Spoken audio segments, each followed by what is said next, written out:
Yes, Red Zone TV kwoli webale kubanga okyagoberera yonna gy'osinzira okubanga gy'otulabira kyokola kya mutawana nnyo gwe n'akyatambula naffe ku mukutu ogwa Red Zone TV. Tukyagenda maaso n'okkuwa emboozi y'okuziika kwa Ssegirinya Muhammad oluvannyuma lw'okuba nti yafa ebyali mu kuziika wabiraba amasimu nga gavuga ag'okumukumu komedi yenna effujjo lyonna eryakolebwa gavumenti ya General Yoweri Kaguta Museveni n'ebintu byonna oba olyawo ebyakolebwa ate oluvannyuma ne baagala okubiteeka ku kibiina ekya National Unity Platform ne His Excellency Robert Kyagulanyi Ssentamu. Abantu bangi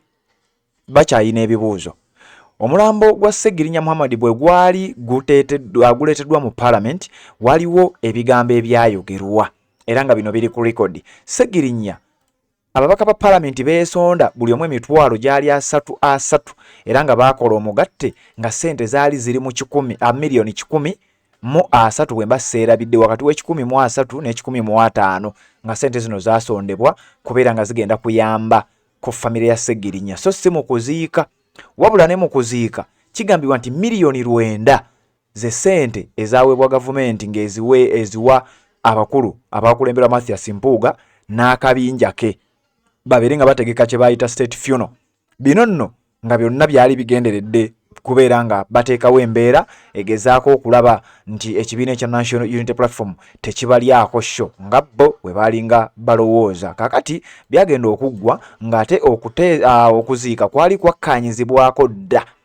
ekibiina ekya National Unity Platform bukya bwe kugenda okutambula, ani agenda okukulembera, baani abagenda okwogera, era bwemba seerabidde ne programu ey'okuziika era kyali kibiina kya National Unity Platform kyekyafulumya akantu kano akaliko programu ey'okuziika nga bwe kugenda okutambula. Wabula byonna bizze byogerebwa Mathias Mpuuga n'akabinja ke okutegeka kwe baali bategese okwali okwekimpatiira, byonna ebibuuzo bibadde bingi. Kakati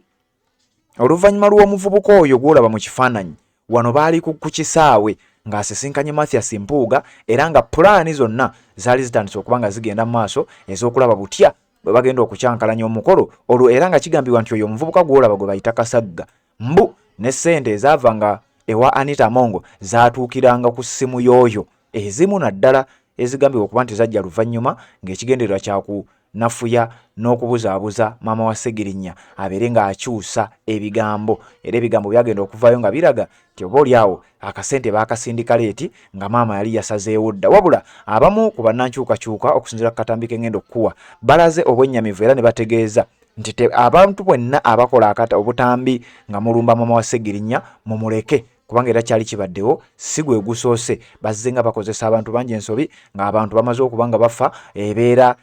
neeba nga si nnyangu nga babikola ng'era bw'obirabye. Kakati njagala kukuwa bigambo bino. Mapo Media TV ne Fred Lumbuye babadde mu discussion ku nsonga eno yennyini gyengezaako kubeera nga nkugamba. Ku mukutu gwaffe guli omulalo gwa Uganda 1 ogenda sangayo live gyeri, then wano kankuweeko bino nzija ate tubeere nga tweyongerayo. Eyo yennyini ekinyamba nkyogere. Ekisookera ddala nsooka kusaba okuyitira ddala ku mukutu gwo era okirambise bulungi abali mu kkuba nga beeyita abannuku nga bakuba maama wa Ssegirinya tebagezaako okukuba maama wa Ssegirinya nga bw'okyogedde simanyi gy'ogajje ekyaddala waliwo abantu ba Mpuuga baliwo maama wa Ssegirinya era Ssegirinya maama byali mu kukola byali mu kwogera byayogedde eggulo n'olwaleero ali ku pisito. Mbasaba baganda bange abannupu mwenna musaasire maama wa Ssegirinya mumwongere kumubudaabuda. Ekisookera ddala ensobi gye baasoose omukozesa njagala okusembyayo kyekino ekinkubisizza ssimu. Kamera zaffe zonna nga kweziri ziraba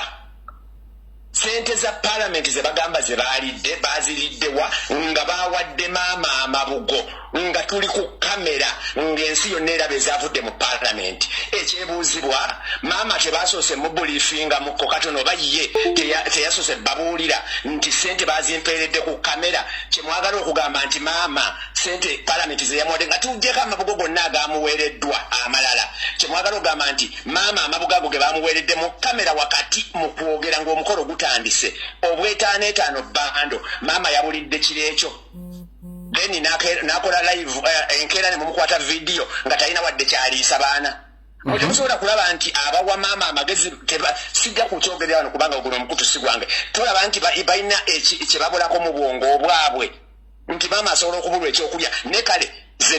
ezamuweereddwa parliament ze yamuweeredde awo nyini nga kamera zaffe kweziri zo yaziridde kireekyo oba sente ezo zigenda mu business mbadde mmanyi sente z'amabugo zikola ku byakulya miliyoni ne miliyoni ezazze saawa ezo babadde bazikutte ne bazikwata ne bazirya saawa ezo kyekibuuzo then nekirala nze kennyini nga maama Ssegirinya yakafa maama nga tata nga yagundi muganda waffe Ssegirinya nga yakafa nali ku funeral home nenfuna simu yava mu Bungereza omukyala nangamba mu kukola mu bwangu tetugenda kuyisa sente mu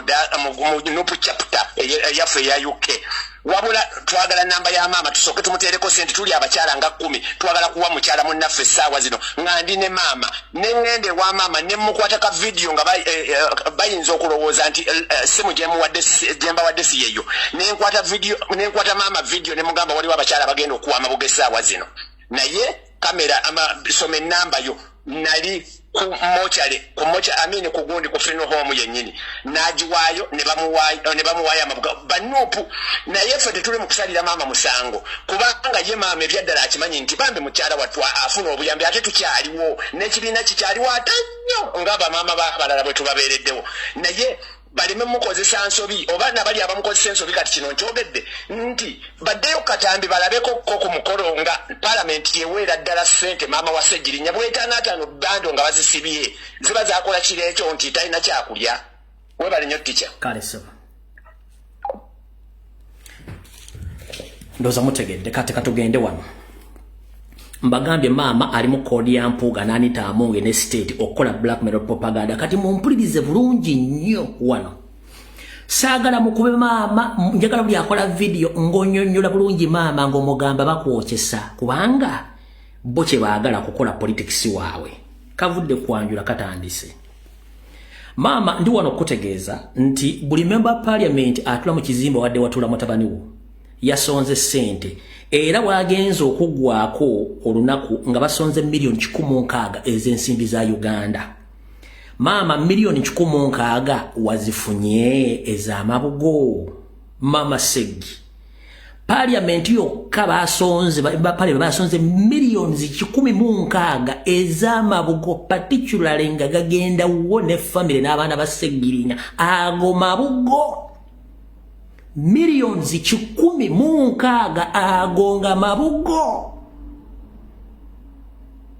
maama sente wazifunye yes or no tuvudde waawo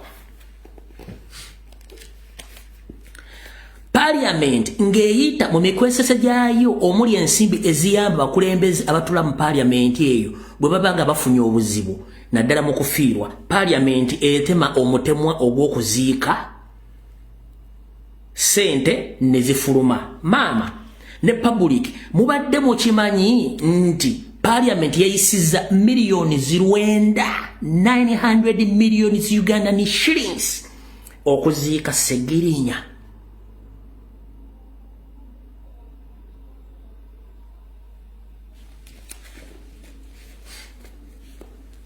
ekirala mubadde mukimanyi nti Ssegirinya olunaku lwafa mwalaba Mpuuga erubaga Speaker Anita Amonge wadde simwagala naye akimanyi.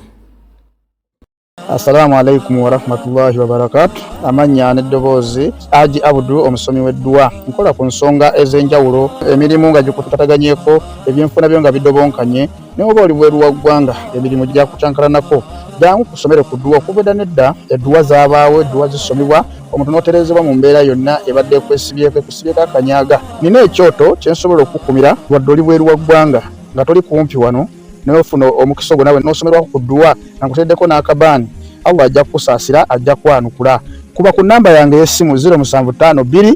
44 71 56 ne ku WhatsApp kwendi mpereza obubaka sobole okuyamba. Assalamu alaikum wa rahmatullahi wa barakatuh.